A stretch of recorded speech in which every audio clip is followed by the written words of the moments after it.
Era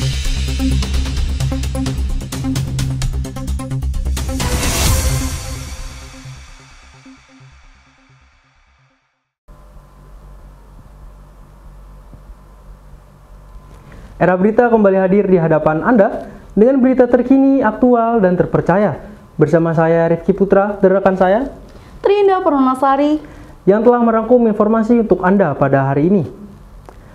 Pemirsa, Museum Nasional Indonesia menggelar pameran yang bertajuk Sunting Jejak Perempuan Indonesia Penggerak Perubahan. Pameran ini dibuka oleh Menteri Kebudayaan Indonesia, yakni Fadlizon. Pameran ini dapat dikunjungi oleh masyarakat dari tanggal 22 April sampai 31 Juli 2025. Untuk mengetahui informasi lebih lanjut, saat ini kami sudah terhubung dengan rekan kami, Nashwa Nabilatul Rohmah. Ya, silakan Nashwa.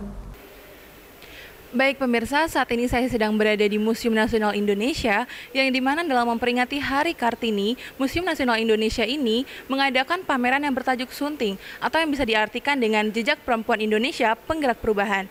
Pameran ini menyoroti peran penting perempuan Indonesia dalam sejarah, budaya, dan perjuangan bangsa. Diharapkan melalui pameran ini, masyarakat dapat lebih menghargai kontribusi perempuan yang sering terlupakan. Pameran Sunting menghadirkan berbagai koleksi, karya seni, dan dokumentasi yang menggambarkan perjuangan perjalanan perempuan-perempuan hebat di Indonesia. Selain itu, pameran ini juga memberikan ruang bagi generasi muda untuk belajar dan terinspirasi. Pameran ini terbuka untuk umum hingga Juli 2025. Berikut wawancara saya dengan beberapa narasumber. Baik, kalau boleh tahu dengan Bapak siapa? Saya dengan Ronald Sinaga. Baik, setelah Bapak melihat pameran-pameran di Museum Nasional ini, bagaimana kesan pertama Bapak setelah melihat pameran di Museum Nasional ini? Oke, sebelumnya saya udah pernah kemari dulu ya, sebelum renovasi. Nah, banyak yang yang baru ya, banyak yang baru bangunannya. Terus ada penambahan juga ya. Jadi sangat cocok lah bagi siswa-siswi terutama ya untuk datang ke tempat ini untuk berkunjung di Museum Nasional ini. Ya, kalau boleh tahu dengan Ibu siapa? Ibu Evi Damayanti.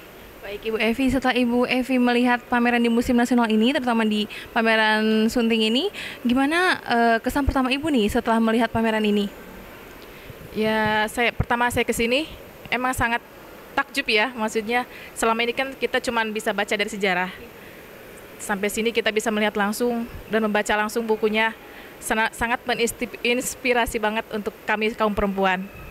Baik, mungkin Ibu bisa kasih tahu nih seberapa pentingnya pameran Sunting ini untuk anak-anak muda, terutama di kalangan perempuan, karena kan ini temanya tentang perempuan juga ya Ibu.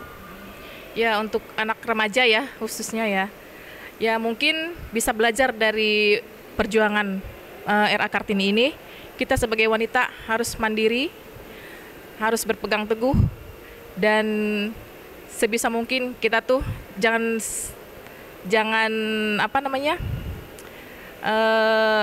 kalah lah dengan kemajuan teknologi sekarang. Kita harus bersaing gitu. Beralih ke berita selanjutnya. Pemprov DKI Jakarta mengusulkan kenaikan tarif Transjakarta pada jam sibuk menjadi Rp5.000 dari sebelumnya Rp3.500. Kebijakan ini bertujuan mengurangi kepadatan penumpang dan meningkatkan efisiensi layanan. Tarif baru akan berlaku dari pagi dan sore hari. Sementara di luar jam sibuk, tarif lama tetap digunakan. Usulan ini masih dalam tahap kajian dan belum ditetapkan secara resmi. Berikut adalah tanggapan dari pengguna Transjakarta. Selamat siang Pak. Siang Pak. Pak, saya minta pendapatnya menurut kenaikan tarif Transjakarta itu menurut Bapak relevan nggak sih dengan kondisi ekonomi Indonesia saat ini? Kalau menurut saya sih kurang relevan ya Pak, karena banyak masyarakat yang ke bawah tuh pasti naik Transjakarta gitu. Tapi kalau misalnya buat kenaikan ya keberatan juga sih. Jadi kurang relevan ya Pak? Iya, kurang relevan.